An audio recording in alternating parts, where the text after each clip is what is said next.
Movies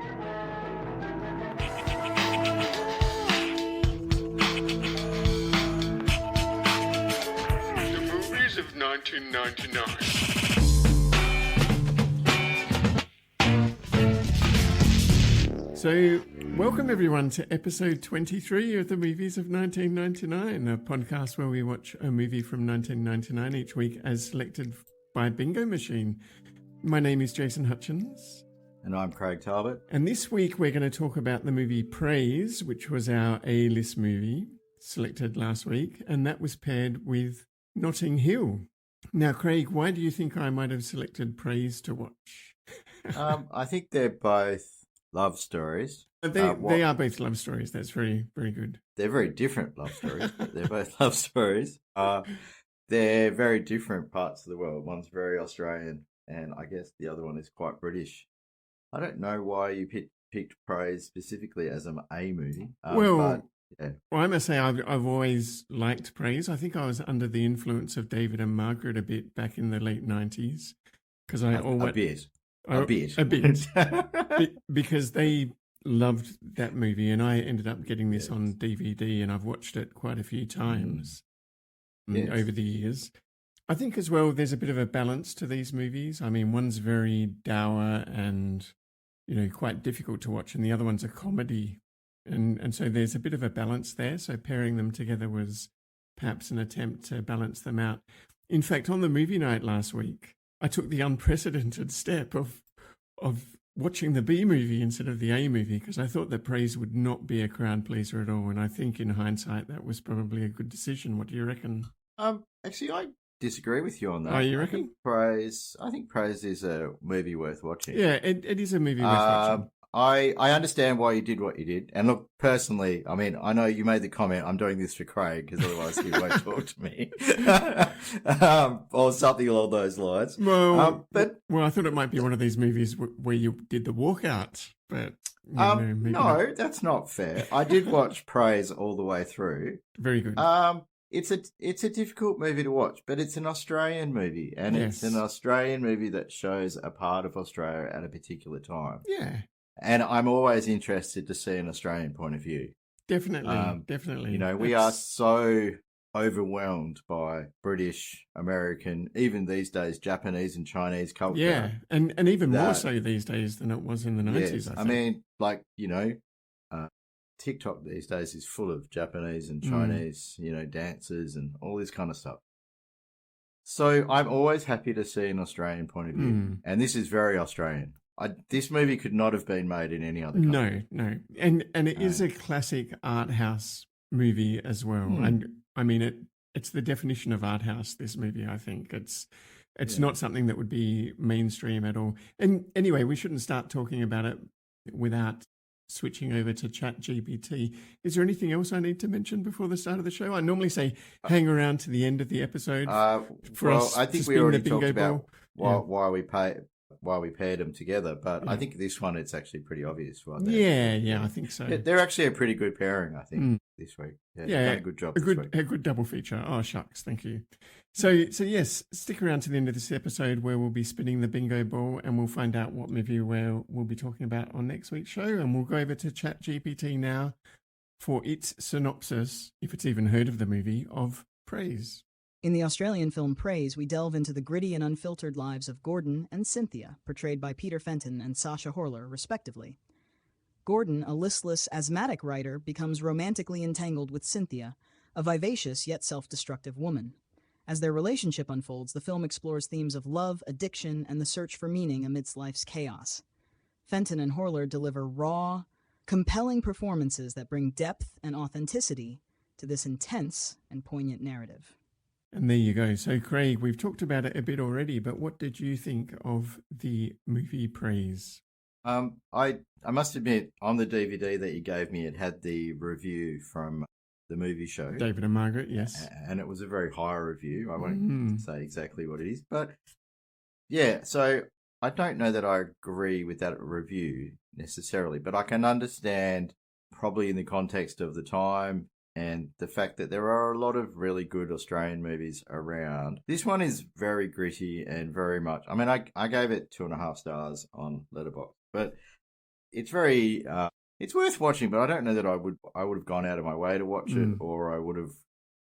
I understand it's something that's important to you, but for me, like, it's based on this novel by Andrew McGann, I think is his name. Yeah. And directed by John Curran, who this is his directorial debut, I believe, from what I've read. It is important enough that it is in the Australian National Film Archives, and it's listed on their website. So it's been put into the Australian National Film Archives as a movie of significance, I guess.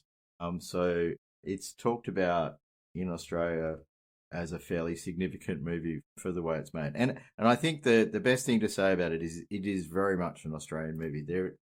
There's nothing like this, that this wouldn't have been made in America or Britain or... No, I mean, there probably are British movies similarly about down and outers like these guys, but it's very much an Australian view of... It's interesting because it's an Australian view of people who are not successful. That's right. You know, That's who right. they're not great. They're not middle class, you know. They're not any of those things. And, you know, most Australian movies that I've seen, I would say, are probably middle class Australia, you know, because, you know, 90% of us in Australia consider ourselves to be middle class.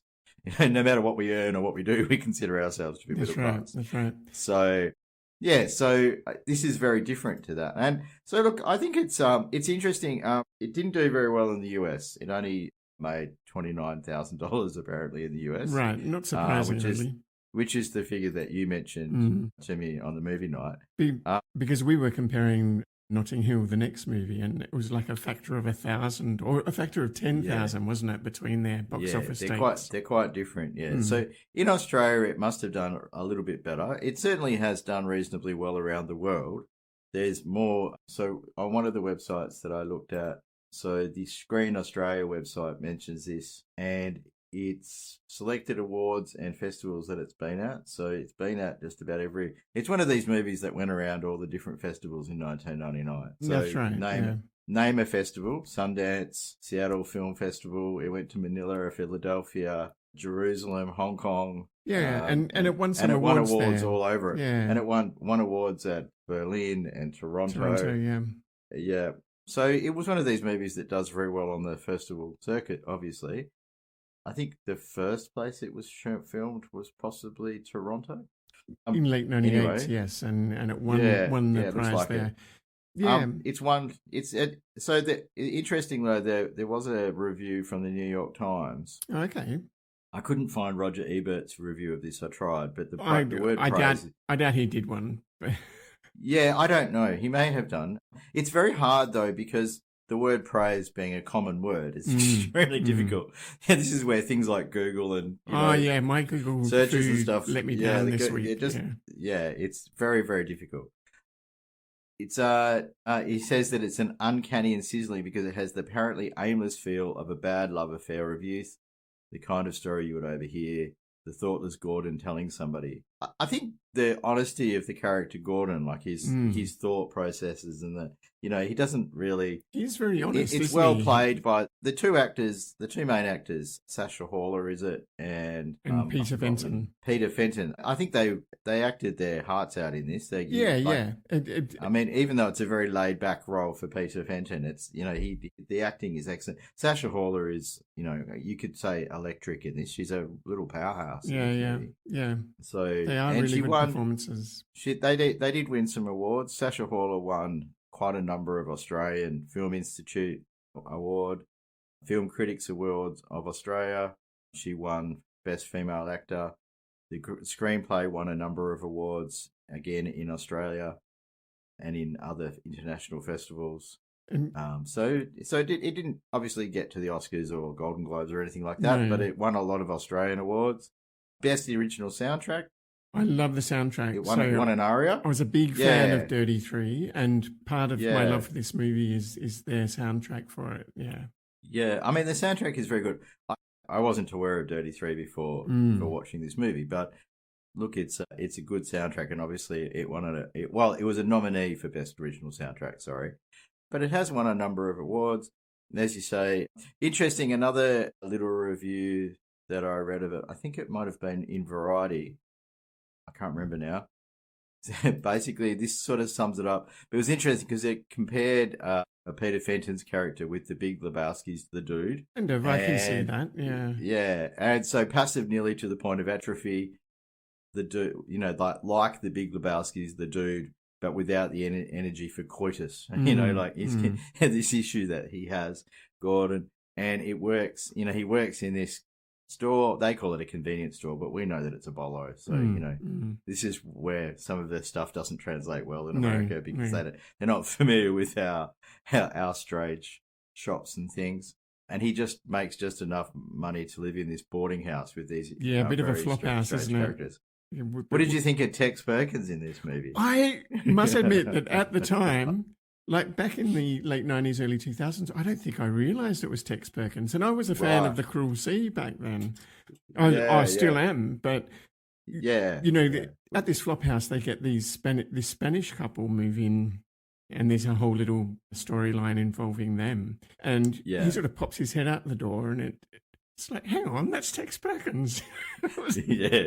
Yeah, and he's this very strange character who walks around with a electrical cord, in a very threatening manner, and then he ends up cutting her, and with a knife, and then gets beaten by the other members of mostly old men. But these old men that are living there, old single men. Yeah, I mean, I don't know if those boarding houses still exist. There used to be some in Perth that were, like that, the old blokes who lived at the boarding house. I know there was one in Northbridge I used to walk past fairly often.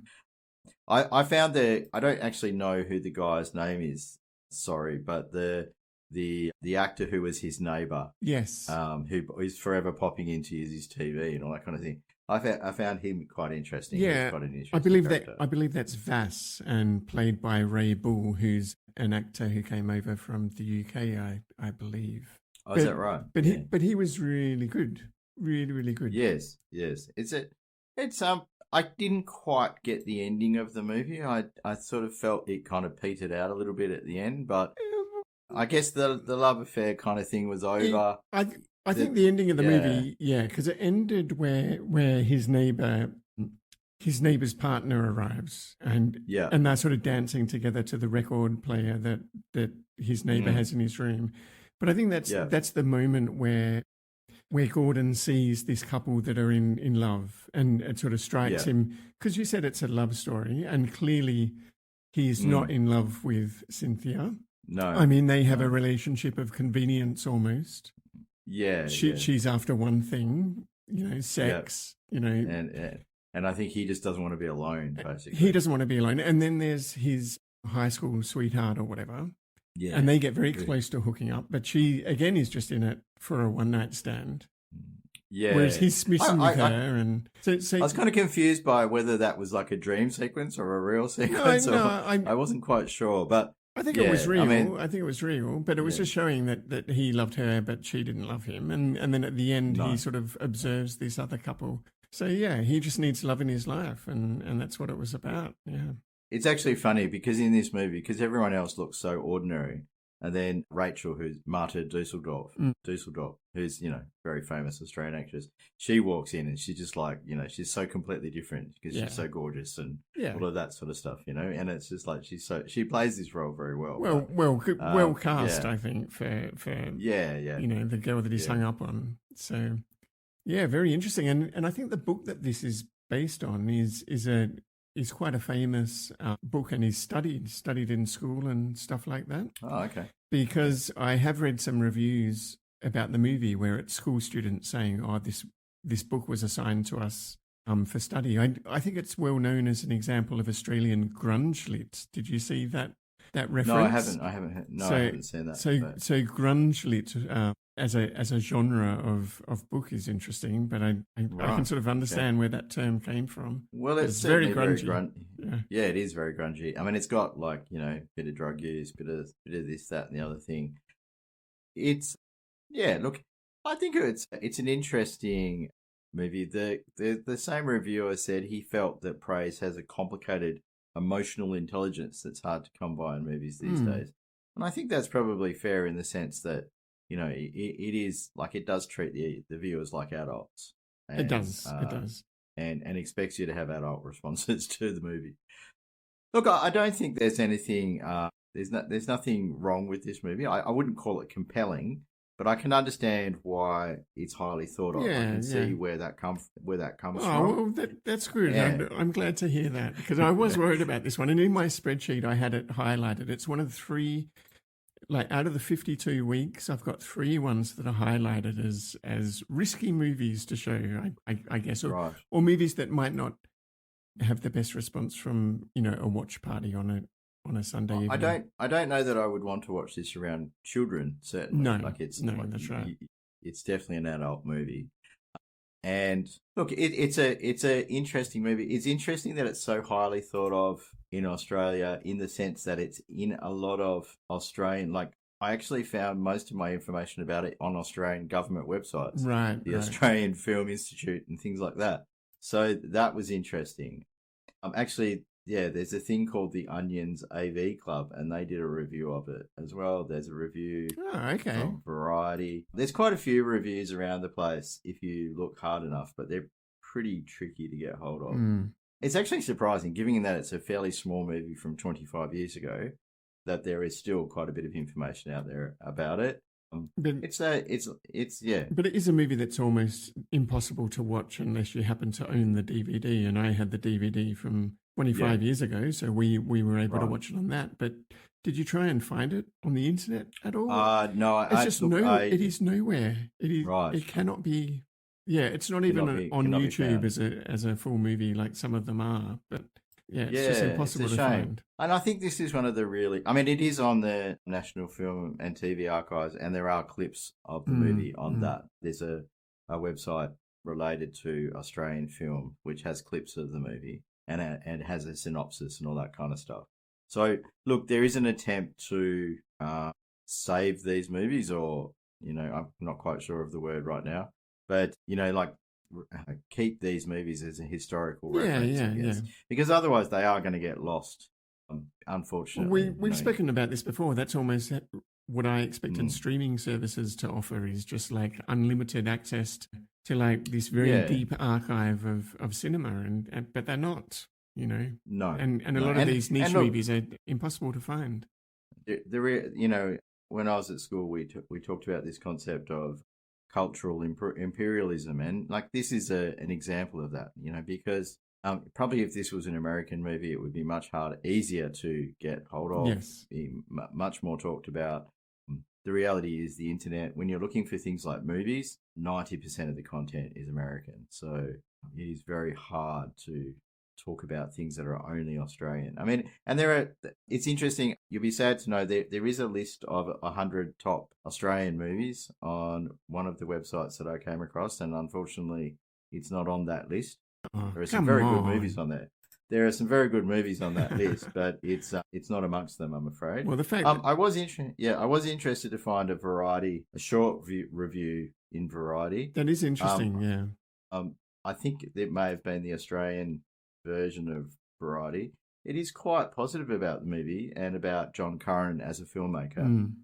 And was it written by David Stratton? Because he wrote for Variety. Right. I don't know, actually. It doesn't say who wrote the review.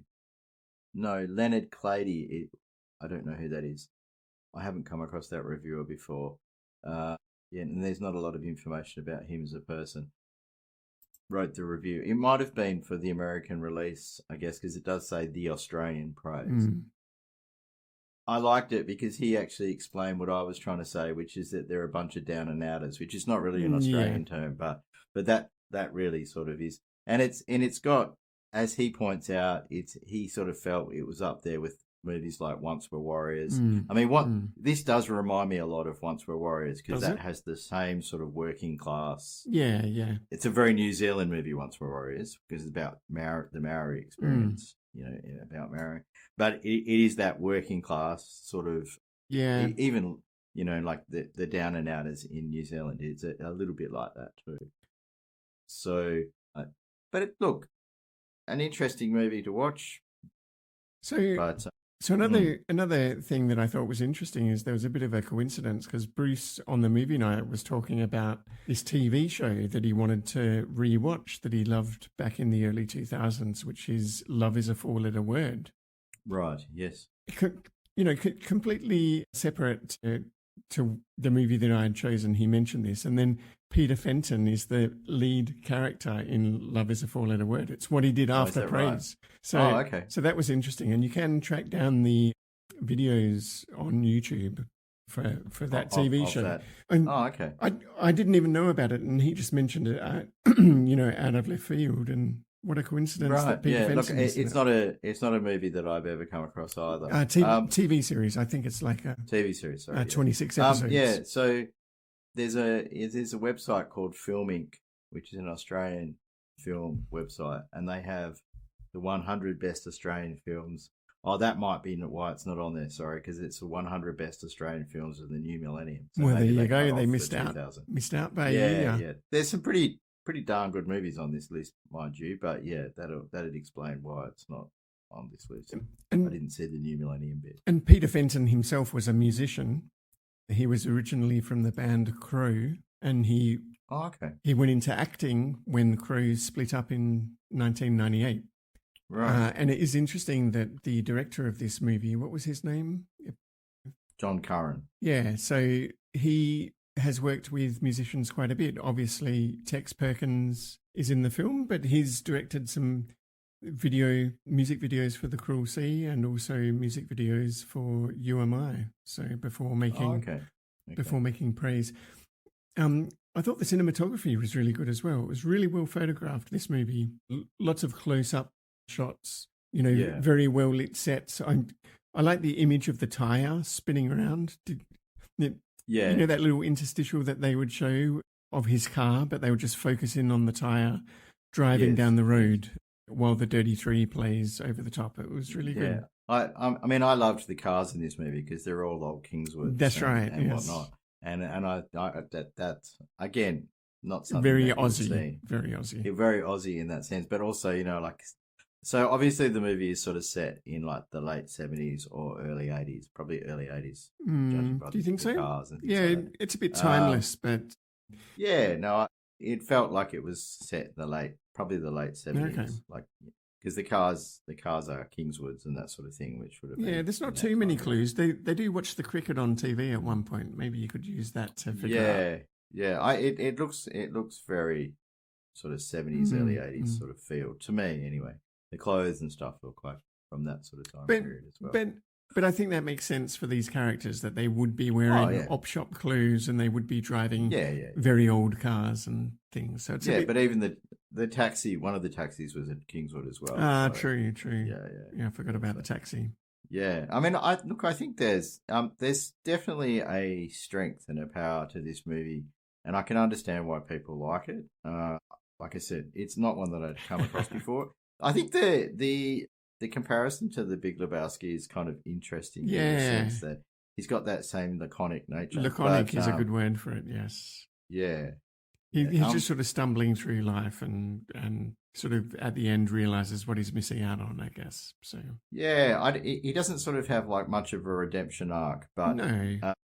But look, I think the key thing about this movie is it's very Australian, very Aussie. Like every scene, every word, every I mean, especially I don't think it would have gone across. Joel Edgerton. I mean, he's so Aussie in this movie as well. He's like his best mate. Yeah. Yeah, and I mean, all of the characters are very Aussie. They're there in a beer garden at one point, and all of that kind of stuff. So, very much of the time, very much of Australian thing of the time. Any Australian from our era could watch this and immediately understand and relate to what was happening in the movie. I don't think any of us would have struggled with. I think American audiences, because they're so culturally ignorant of other countries, would have struggled with this. But it's interesting that the Canadians and the Germans, I think the Germans and the Canadians are probably a bit more open-minded. So yeah. I mean, if you've ever gone backpacking, these are the people you hang out with, the Canadians and the Germans and that's right. the Australians. They're much more open-minded and much more willing to experience different things. Oh, well, I'm glad that you enjoyed this movie to the extent that you did, and that you could see the positive aspects of it. So I didn't really see any major negatives with it. Like it's just it's a very honest Australian movie. Honest and gritty and yeah. I great think soundtrack, great cinematography. Yeah, I liked the soundtrack, to be honest. Yeah. So anyway, are we... I'm quite proud of the fact we've done 26 minutes on this movie. I didn't think we'd make that long. No, because there are no facts on internet. No, there are no factoids. There is not a single factoid. 0 items of trivia. And so. I had to search so far and wide just to find it. Like, it was a real struggle to find the reviews for this, to be brutally honest. Yeah, like every time I searched for praise, I ended up with all sorts of different things. Yeah, there's lots of American movies with similar names, unfortunately, so... Yeah, it was difficult. So that was the Australian movie Praise, our A movie for this week. And we can hear the tones, the dulcet tones of some music approaching. All 5 seconds of it. I don't think I even get 3 seconds now. In my intro. I can play the whole thing if you like, but I if people want to have a little nap break, they can listen to the whole thing. Yeah, sure. But it might be time now for the intermission. Take a break, let your thoughts unwind. In this dreadful space, you will find intermission, where peace resides, lost in melodies, letting time slide. All right, I'm just going to have to minimise you for a sec so that I can get my intermission up. You're always minimising me, Craig. I'm always minimising you. That's right. All right, today we're going to talk about Soul Calibur, which I thought would be a game. So we've done a movie, we've done music, so we're doing a game. Yes. We were actually meant to do a book, but I can't get hold of the book because 1999. So I will try harder over when I'm on school holidays to do the book. So I've pushed the book back a little bit because I've already played Soul Calibur quite a bit because it is quite a compelling and interesting game, and actually, honestly, one I had not heard of. Oh, really? Obviously, our mate Drew absolutely loves this game. Oh, Dana and I are big fans as well. I played a lot of Soul Calibur back in 2000. Right, yeah. So, this is obviously another Dreamcast game, which opens up that whole sad story of the Dreamcast. Yes. I opened myself up to that one again. But this is a weapon-based 3D fighting game developed by Project Soul and then produced by Namco. It was originally released in arcades in July 30th, 1998, and was running on the Namco System 12 hardware. So it was an arcade machine originally. The interesting thing about this game, though, is that the Dreamcast version is actually better than the arcade. Yes. It's got more detail. It's got more modes. That's what's so amazing about it. When you had a Dreamcast. Graphics and everything. Yeah. So it's one of the very first games where the game is actually better on the Dreamcast than it was in the arcade. And so very, very highly thought of. I never actually played it on the Dreamcast. Apparently, I own this game. It's probably buried somewhere in my archives. When I say I own it, that's a slight dispute between Drew and I. But I don't remember actually playing it. I may have done. So I played it on an emulator. Look, it is a very compelling game, and it's a very clever game in the sense that, unlike a lot of the other fighting games from this era, which get frustrating very quickly because you have to know the moves and you have to be very exact and very precise with your moves. Soul Calibur is a lot more forgiving with its timing. Yeah. So if you're slightly out on your timing, it'll still work. Like, your move will still work. Whereas Tekken and a lot of these other games, which were around at the same, Virtua Fighter and Tekken, which were around at the same time, we're very, very exacting on there. There are a lot of moves, and some of them are difficult to unlock because they are sort of big combos and things like that. One thing you haven't mentioned is what was amazing about Soul Calibur is weapons. Like, this is a fighting game with weapons, and you didn't see much of that back in the day. Yeah. It was normally just fisticuffs. No, that's right. So it's got a whole cast of characters.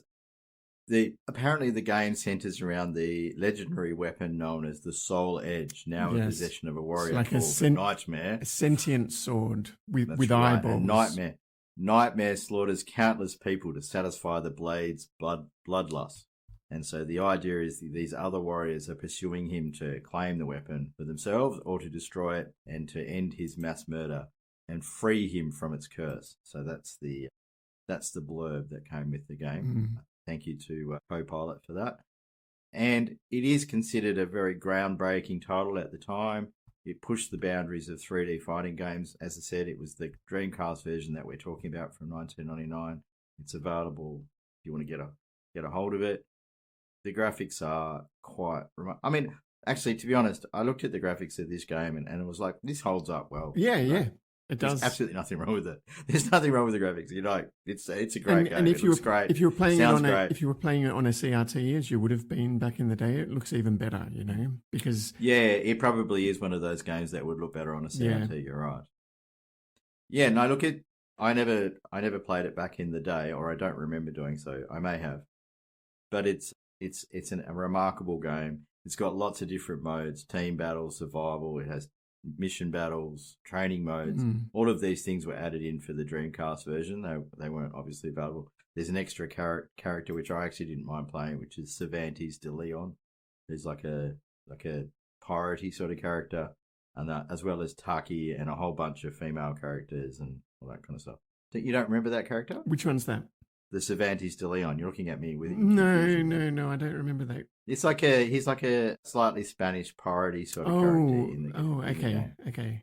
Yeah, he's apparently not in the original arcade. He was added for the Dreamcast. Yeah, I don't remember him. Strangely, there's quite a few characters, so that it's not surprising. Oh no! Apparently, I remember the rest of the characters, and I'm looking at a list of characters now, and I can see Cervantes on there, and I don't remember him. I remember Voldo and Mitsuguri and there's it's such a good game. Sophita, yes. Apparently, I don't think it's actually from this game, but in one of the versions. So there's a whole bunch of Soul Calibur games now. So there's like 6 or 7 of them, I believe, and in one of them you can play as Geralt from Rivia, which is from the Witcher series. I don't think it's not in this game because that didn't exist at this time, but yeah, it's very highly thought of in the sort of Metacritic game world. Top 100 games of all time from Game Informer. Top 100 games on IGN. Retro Gamer has it in there. What top 100 games? You know, there's Metacritic. I think it's one of 3 games that have the second highest score on Metacritic, along with Tony Hawk's Pro Skater 2, which is, an absolutely legendary game. And so very highly thought of. Top 10 best fighting games of all time. Top 25 fighting games of all time. Top 50 best fighting games of all time, apparently, from 2011. I didn't know there was 50 of them, but there probably is by now. Game Informer, which is, I think, the EB Games magazine, gave it 30 best fighting, one of the 30 best fighting, third place in the 30 best fighting games of all time. Well deserved. Yeah, I actually like this game better than Tekken and Mortal Kombat for sure. And all that kind of stuff. Because they got quite frustrating quite quickly because you had to be very, very, very, very, you had to learn those games very, very heavily. Whereas this one you can kind of you can just pick it up and have a bit of fun. I was actually surprised at how much I played it because I'm not generally a fighting game person because they have become very, very precise. You have to be very, very careful with you. But, otherwise you just get slaughtered. And this game is just easy to pick up and play. It is also a great 2-player fighting game. That's the mode that I played it in the most. I had the Dreamcast when I was living in Israel. I only had a couple of games for it. So one of the games was... What was the Dreamcast game that we talked about in a previous episode? Shenmue. So that was my single player game, but one of the sons of my work colleagues would come over to where I was staying and we would play 2-player Soul Calibur on the Dreamcast. Just for hours and hours. And he was like slightly better than me. He used to always rub my face in it. He used to say, how about them apples? All the time. So I would get enraged because he would sort of, give you a hard time. Yeah, so I'd have to up my game and beat him in a few.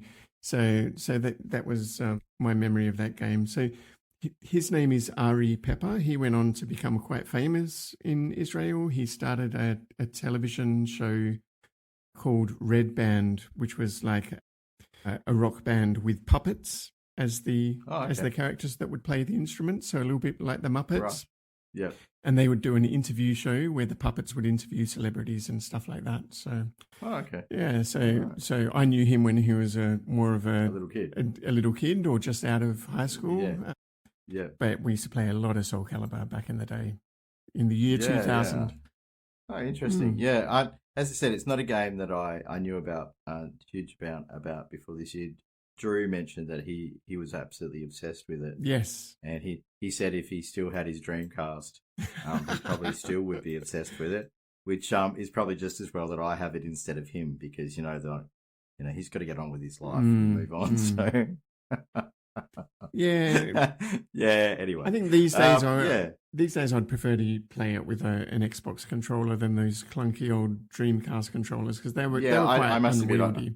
I must admit, it does translate very nicely to an Xbox controller, because that's what I played it with. I've got an Xbox 360 controller that I use with my laptop here, and it works very nicely with that. The Dreamcast controllers are a bit... Actually, I haven't held one in my hands for a while. Yeah, but they're massive huge, things. huge. Yeah, they're not the easiest controllers to hold. Yeah, so an interesting game, Soul Calibur. It is actually very enjoyable. I quite liked playing this for the purposes of this intermission. So, yeah, and it is probably one that I'll pick up and play at other different times. Yeah, and interesting to hear the stories. I would say this is probably the two games on the Dreamcast that were the reason that people bought Dreamcast, to be honest. So Shenmue and Soul Calibur are the two that people talk about. So I think so. It's their must-have. Jet Set Radio would have been up there. Virtua Tennis for me. Everyone had Crazy Taxi. Yeah, all of those sorts of things. I can remember playing Crazy Taxi quite a lot. I quite liked that game. It was a bit silly, but it was fun. And there was obviously some... what's the Sega character, the blue character? Oh, I don't like the blue character. You're talking about the Sonic the Hedgehog. Sonic the Hedgehog, sorry, yes. Yeah, so, yeah, I find... See, Sonic the Hedgehog on Dreamcast, I can remember playing it, and the speed of that game is just completely overwhelming. Because it was the first 3D version of Sonic, wasn't it? Yeah. Yeah, and it's incredibly fast. I mean, it's known for that, but I don't cope well with these really high-speed games that require a lot of precision. But that's what I liked about the Sega games on Dreamcast, is they really made them fast and smooth. They were running at full frame rate, I think. So Soul Calibur is an example of that. It's really snappy. It plays very fast. Yeah, you don't notice that you're playing on a console. No. There's no lag. There's no... And that's what I'm saying. Like, I didn't play it on console. I played it on my laptop. But it, even as an emulated game, it played very smoothly, very nicely. And you're absorbed in the actual game. You're not worried about frame rates or anything like that. So excellent. Yeah, there you go. So that's Soul Calibur. So Soul Calibur, get the games of 1999, our second Dreamcast game for the year. So with that done, let's move over to our next movie, which is Notting Hill, and we'll ask ChatGPT for its synopsis. So over to you, ChatGPT. In the charming romantic comedy Notting Hill, we follow the unlikely romance between William Thacker, a humble London bookstore owner, played by Hugh Grant, and Anna Scott, a glamorous American film star portrayed by Julia Roberts. Their worlds collide in the quaint neighborhood of Notting Hill, leading to a heartwarming and humorous journey of love against the odds. Unlike the raw and gritty narrative of Praise, Notting Hill offers a lighthearted and enchanting escape, showcasing the delightful chemistry between Grant and Roberts that makes this film a beloved classic. So, Craig, I think I know what you're going to say, but what did you think of the movie Notting Hill? Yeah. Look, I really like this movie. Obviously, I didn't realize how much of a follow-on until I started doing some research. This was actually supposed to be for Four Weddings and a Funeral, really? Which I think we both really loved. Well, it was the next Richard Curtis movie, wasn't it? But yeah, I don't know if it was the next one, but it was certainly it was a follow-on to Four Weddings and a Funeral. Okay, I didn't realize that. And so, what's her name? Emma Chambers is back in this movie as Hugh Grant's sister, even though they're different people in this movie. Right. So unfortunately, in doing my research, Emma Chambers actually died recently. She was only 53. Oh. So I don't know what she died of, but she died not too long ago. But anyway, that was a bit sad to note. I was watching the Jim Henson documentary last night, and he died at the age of 53. Just coincidentally, it feels young to us now in our old age. Yeah. Yes. Well, I'm that age, so let's hope that doesn't happen. But it's an interesting movie. It cost $42 million to make, and as you said, the box office was $363.8 million. What on earth? Can you imagine a movie like this making that much money these days? It just wouldn't, would it? That is huge. Not now. No, I think the one that probably came closest might have been La La Land. Probably got into that category. Oh, okay, interesting. That's a rom-com. I think that might have made that sort of money. It was certainly very popular. Yeah, but you'd almost say that was a musical as well. But the 90s is the era of the rom-com. Really, there's so many. Yeah, it's amazing. They made so much money. That's huge. We call this a Richard Curtis movie, but it's actually directed by Roger Mitchell. Right. It was written by Richard Curtis. Yes, of course. Yeah. And look, I think this movie is a good movie. It's one that I've watched many, many times. Even my wife chuckled and said, "Well, you've seen that one plenty of times." And I was like, "Yes, I have." And so it's look, I think it's a very endearing, charming movie. Look, obviously, this one was a lot easier to find information and factoids and whatnot on than anything else than the last movie that we watched. I'm gathering that it's not your favourite movie, given that it was on the B list. It's a romantic comedy. It's done well. It has some laughs, but it's nothing special, So it's interesting. So it doesn't really deserve to be on the A list from my point of view. But that doesn't mean it's a bad movie. But I'd just say it's a mid movie. See, for me, I think this is a great movie. I really do enjoy watching this movie, and I still found myself reacting emotionally to certain scenes in the movie. I feel that, like, even though I've seen it over and over and over again, and I literally know pretty much every scene off by heart. Apparently better than Bruce does, because he thought he knew it off by heart. Yes. But anyway, that's fine. No, I'm stirring. He doesn't listen to the podcast apparently anyway, so I can say what I want. That's right. So, Minimize him too. I've just converted the $1999 to $2011 and compared to La La Land, and this movie is still slightly ahead in terms of box office. But you're right, La La Land did make a bunch of money. It was like $480 million. Right. I would say that's probably the last rom-com that's made a massive amount of money. Yeah. They've fallen from favour a bit, haven't they? Yeah. I just don't think the world isn't interested in that kind of movie as much anymore. Well, looking back and watching Notting Hill, I can kind of understand why it is a little bit too saccharine, like the way that they act around each other. Yeah. I kind of feel like I've eaten too much sugar when I'm watching it. I have that feeling in the pit of my stomach. Roger Ebert made an interesting comment, actually, if you'll bear with me a second. He kind of said something along the lines, he kind of agreed with you in a sense. So he had a couple of problems with the movie. One of the problems with the movie that he had was, the first involves the personality of Grant's character. Nobody is better at being diffident, abashed, and self-effacing than Hugh Grant. But there comes a point where the diffidence becomes more of a manner and more of a mannerism. And so he's sort of like, hint, once a woman spends the night with you, you can stop apologising for breathing in her presence. I know. It's like, dude, she's clearly into you. You don't have to be nervous about it. That was which really I get. Annoying. Yeah. Yes, I understand that's annoying. And interestingly, and I never noticed this before, but you all commented on also on the movie night, was that you all didn't like the soundtrack. So Roger Ebert agrees with you. Yeah. I actually like the soundtrack, but there you go. There is a moment when, for example, Anna disappears from William's life and he's sad and lonely and mopes about the city. A few violins and maybe some wind in the trees would have been fine. This is Roger Ebert's words. Instead, the soundtrack assaults us with Ain't No Sunshine. Yes, I know. Which is actually the last thing we need to be told. This is exactly. and they do this again and again to the point where where we were predicting during the movie night, we're sort of shouting out, "Cue the music" and stuff like that. Yeah, I get it. Yeah. Look, I really do like this movie. It's very charming, and most of the reviews that I've read say that it's charming, and I feel it has the same sort of charm as Four Weddings and a Funeral, and so I put those two in the same sort of character. There's another Richard Curtis movie that I don't know if you've ever watched called Love Actually. Yes, I've watched them all. Which has an absolutely devoted following. There was a 25th anniversary or something of that movie recently. Right. It was held at Burswood, and I was given tickets to it. So I talked to Simone, and I was one man in. I don't know how many people were in that theater, but if there was 500 people in that theater, I reckon I was one of maybe 10 other blokes in the movie. Like, it's absolutely beloved. And like I had watched the movie, and I've watched it again. I've watched it a few times. Right.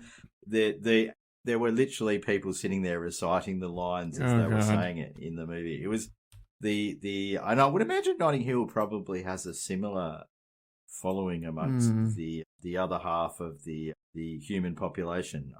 I suspect. I'm not sure. I can understand that there are not. I'm not sure if there's that many blokes who are heavily into Notting Hill. I'm probably one of the few, but I mean, I'm not saying that I'm hugely into it, but I do like it. I do have a soft spot for Hugh Grant, and I think this is one of his better performances. Probably a lot better than Mickey Blue Eyes. A lot better than Mickey Blue Eyes. So we found it quite funny when Dylan Moran popped up as a book thief in the bookshop, because he later went on to star in the TV show Black Books.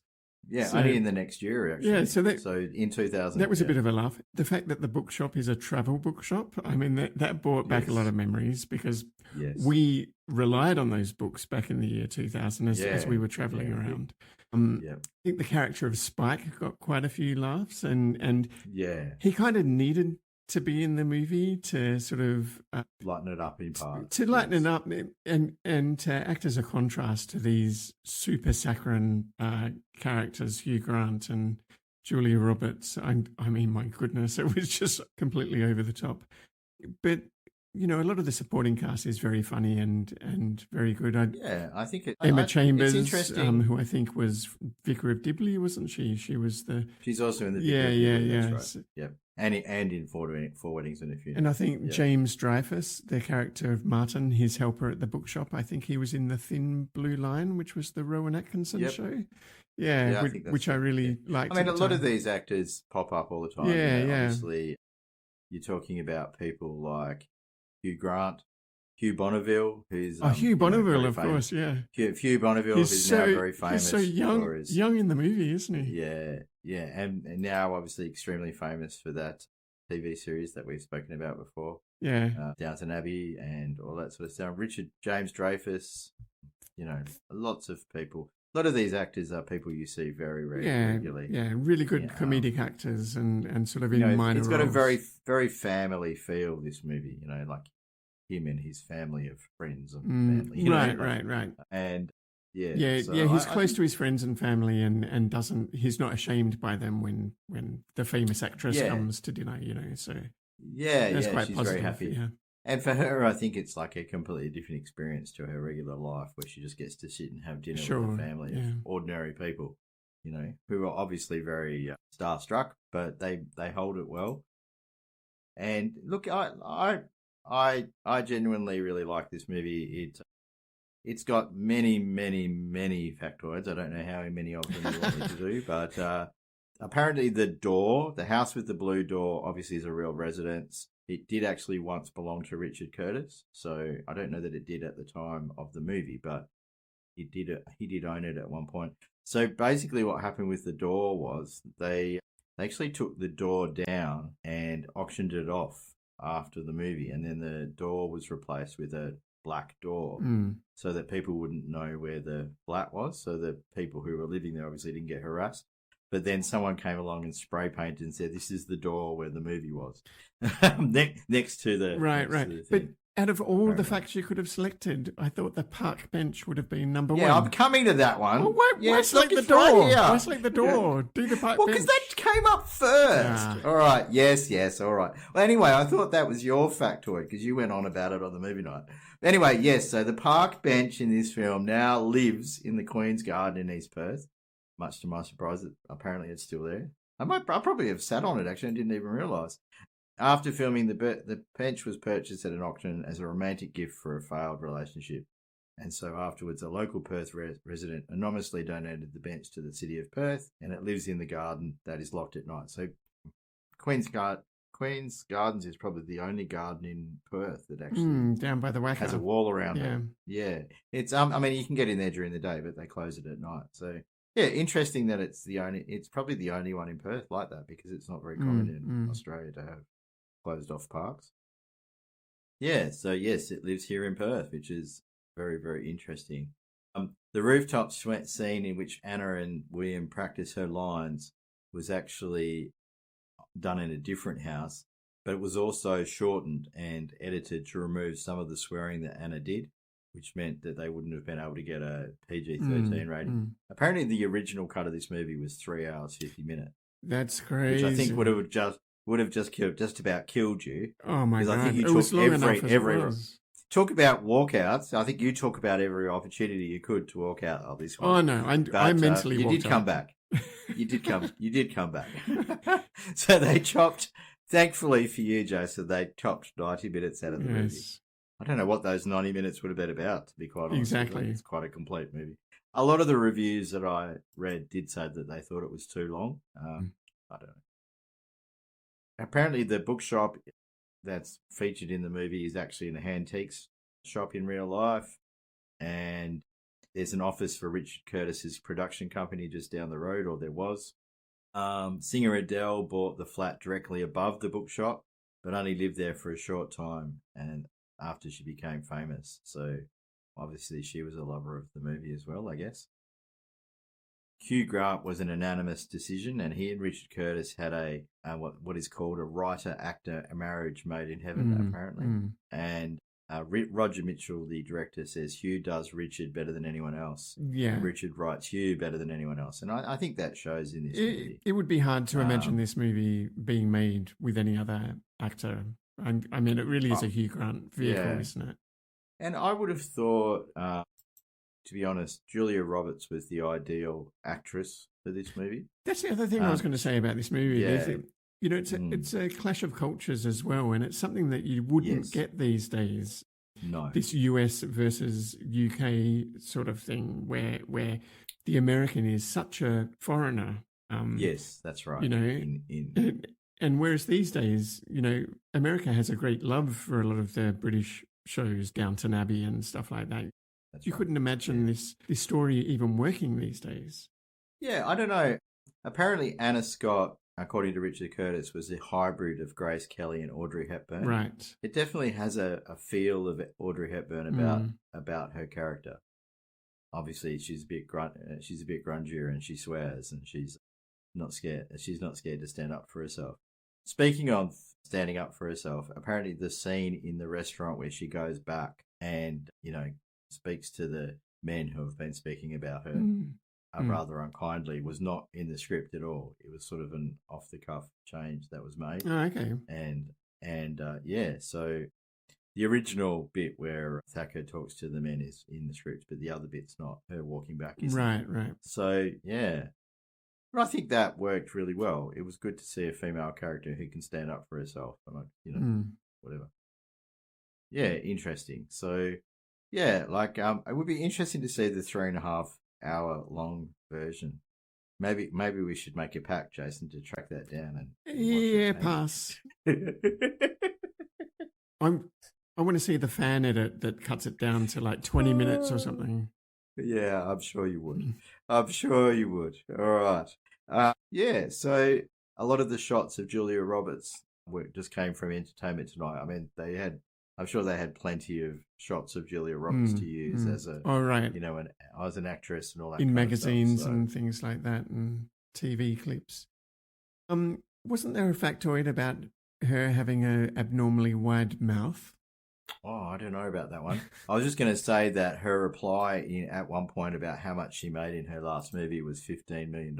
Yes. Which is actually how much she got paid for this movie. Originally, she said a lot less than that, but they ended up changing the script for some reason. And because originally she said 10 million and then she said 12 million. Oh, and then 15. So, yeah. And then 15. So there you go. So, I mean, I think this movie, this was one of the first times that an actress was paid that much. Yeah, it's a huge amount. Yeah, it's a big amount of money. Yeah. I don't know anything about her mouth. Well, apparently Hugh Grant said that when he kissed her, he was aware of an echo due to her large mouth. Fair enough. Seems a bit mean, but it is a bit mean, isn't it? Probably the kind of thing that Hugh Grant in real life would say. Yeah, he's a bit mean. Yeah, apparently Richard Curtis developed this film so it was one of, you know how you often have those thoughts in the middle of the night and they're like really, really good thoughts and you've forgotten them by the morning. Apparently he's one of these people who likes to have a notebook by the side of the bed so he can remember them.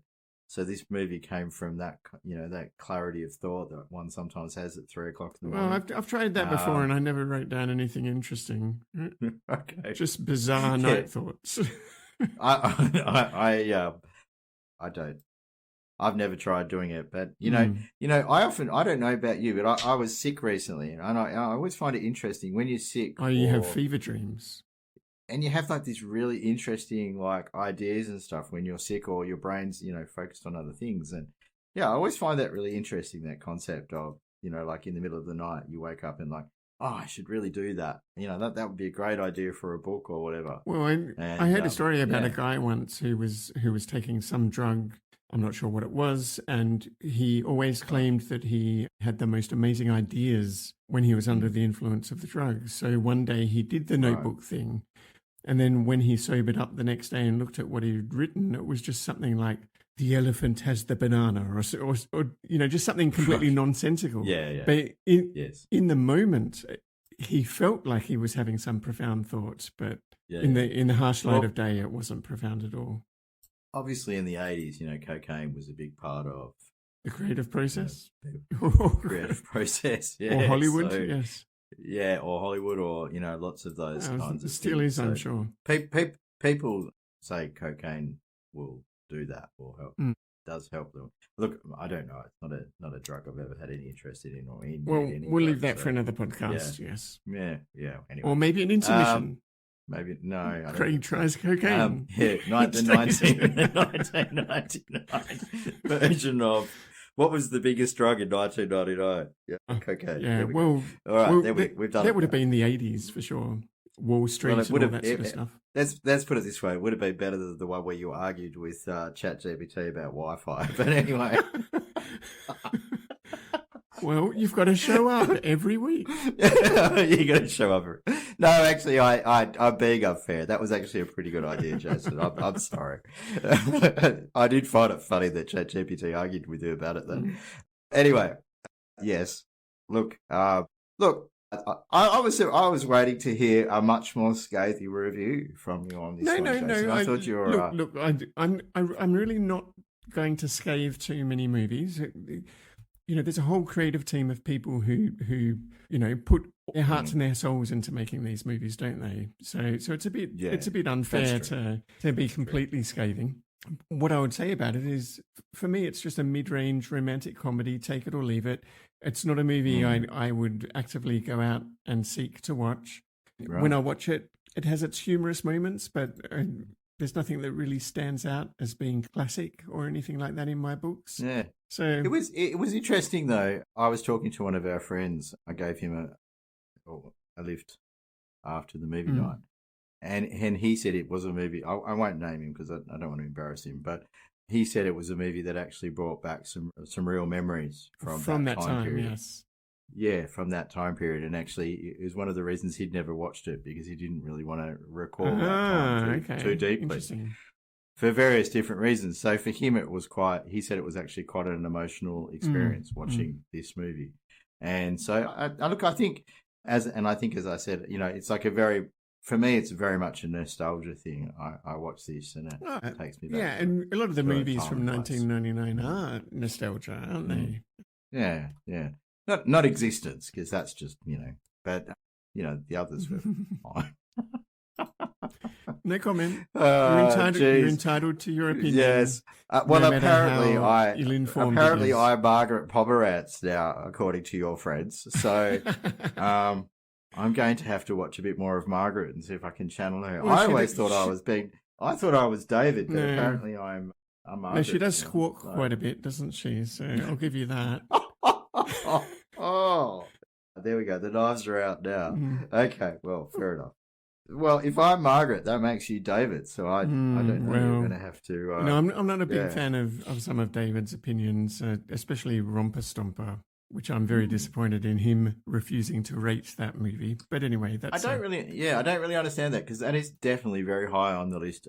Because obviously, I was looking at lists of Australian movies that are highly thought of for the previous review, and that's well up there. Like on every single. He viewed it as a dangerous movie that would radicalize people, which is just ridiculous. Right. Because it doesn't take a moral point of view. It just shows things as they are. Yeah. But the audience is capable of taking a moral point of view. I mean, it's ridiculous that he thinks that the movie has to make a moral point in order for it to be considered worth rating. It's ridiculous. We didn't really talk about Rotten Tomatoes for either of these movies. No. Give us a quick Rotten Tomatoes score. So very, very quickly, interesting, they both have similar Rotten Tomatoes score. There you go. So Praise has an 88% tomato meter score, only from 8 reviews, and 73% audience score, again from a much lower number of reviews, only about 100 or so. And inevitably, because it's a much smaller movie. Whereas 84% for Notting Hill from 106 reviews, and their 79% audience score from well over 250,000 reviews on the thing. So, in terms of popularity, very, very different movies. But look, in terms of story and that, you'd say they are very... I think they both stand up well against each other. Yeah. I think they're a good pick for each other. They were a good pairing, yes. Yeah. Probably one of your better pairing. Well, probably your best pairing so far. Oh, you reckon? Okay. We'll see. In terms of movies that work well together, makes sense. I mean, I would have had them round the other way, obviously, but I think they're a good pairing. It'd be interesting to see what comes up next now. I'm a bit scared of what's going to come up next now after that. Well, you never know. That's the magic of the bingo machine. Speaking of which, let's cross over live to this week's movie night and find out which 2 movies we will be talking about on next week's show. So over to you, future Jason. I think it's mixed towards you. So here we are in the movie night, and we're just figuring out how to mix the bingo balls. Yes, that's mixing. Very good. And the other direction is rolling. I've got to open up my spreadsheet. I'm not prepared. Okay, you got it? Have you got a number? Mm-hmm. So tell me what the number is. Say it loud. 46. 46 is Bringing Out the Dead. Now, I think Bringing Out the Dead is a Nicolas Cage movie. 6 too young is here, baby. And I'm gonna take care of you. Thursday started out with a bang. Heat, humidity, moonlight, all the elements in place for a long weekend. I was good at my job. There were periods when my hands moved with the speed and skill beyond me. How long have you been doing this? 5 years. Wow, you must have seen some things, huh? But in the last year, I'd started to lose that control. I've been seeing the ghosts. You ever notice people who see things are always crazy? Mm-hmm. I just needed a few slow nights, followed by a couple of days off. There's a double shooting, 41st and 8th. What happened to chest pain, difficulty breathing, fractured hands? Don't even slow down, just keep on moving. Nobody loves me, Chris. You have the power, Jesus, to spare this worthless man. Rise up! I'll be begging! Damn, you guys are good. I'm on my way out. Anytime now. Nobody gets fired, son. Look at me.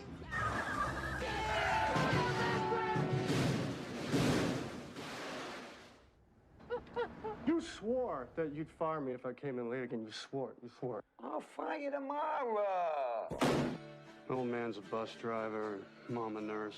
Sort of born to it, I guess. Rule number 1, don't get involved with patients' daughters, you understand? Our mission to save lives. Blast off!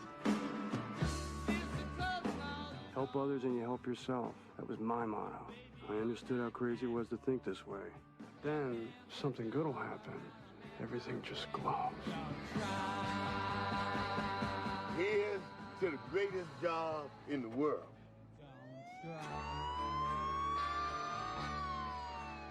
Frank! Are you okay? Never felt better in my life. How are you? I'm good. Good.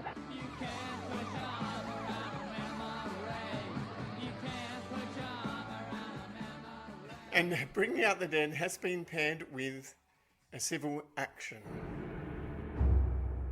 Personal injury law has a bad reputation. They call us ambulance chasers, bottom feeders, vultures who prey on the misfortunes of others. Well, if that's true, why do I lie awake nights worrying about my clients? 12 deaths over 15 years, 8 of them children. They think it has something to do with the city's drinking water. Why does their pain become my pain? I'm not interested in money. None of us are. That's not why we're doing this. What we want to know is what happened. I wish I could find a way not to empathize with them. It'd be a lot easier. His opponents will misjudge him. Jan, that suit fits you better than the sentimentality. His clients will distrust him. $5-point-something million spent on what exactly? First-class travel, 4-star hotels? His partners will desert him. Everybody in the firm's working only on this case, which means we have no money coming in. We're talking about our careers here. But the truth Maybe you could go out there to the river. will redeem him. Somewhere out here, somebody had to have seen what happened. These families could never testify. His employees are like loyal subjects. None of them will talk. We're 3 lawyers. They're 300. Yeah, he wants a number. 8 million. I can't go to the families with that. 8 million says that we let them get away with murder. From the #1 national bestseller. Every dollar we spend is a dollar we don't have. Mortgage my house. I have. From the Academy Award-winning writer of Schindler's List. A lot of people in my neighborhood that are dead or dying from something. Let's go. From the producer of The Firm and Ransom. I am dealing with a deranged judge, and I'm fighting a defense that has unlimited amounts of money with which to destroy anyone who tries to do anything decent. What I wanted was an apology for what they did to my son. John Travolta, Robert Duvall, John Lithgow, William H. Macy, Kathleen Quinlan. Your Honor, you are asking these people to create a fiction that will stand for the truth, but won't be the truth. No! You swear to tell the truth, the whole truth, and nothing but the truth, so help you God? The truth. I thought we were talking about a court of law.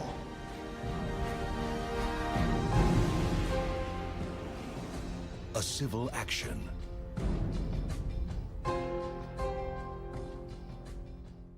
And there you go. Whatever number came up, that's what we'll be watching. It's a mystery to us now in the past, but we'll find out soon enough.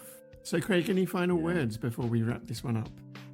As always, looking forward to the next movie night podcast. And let's go over to Squawky Margaret and Craig's doppelganger and David as they review Praise. And from me, it's goodbye. Goodbye, everyone.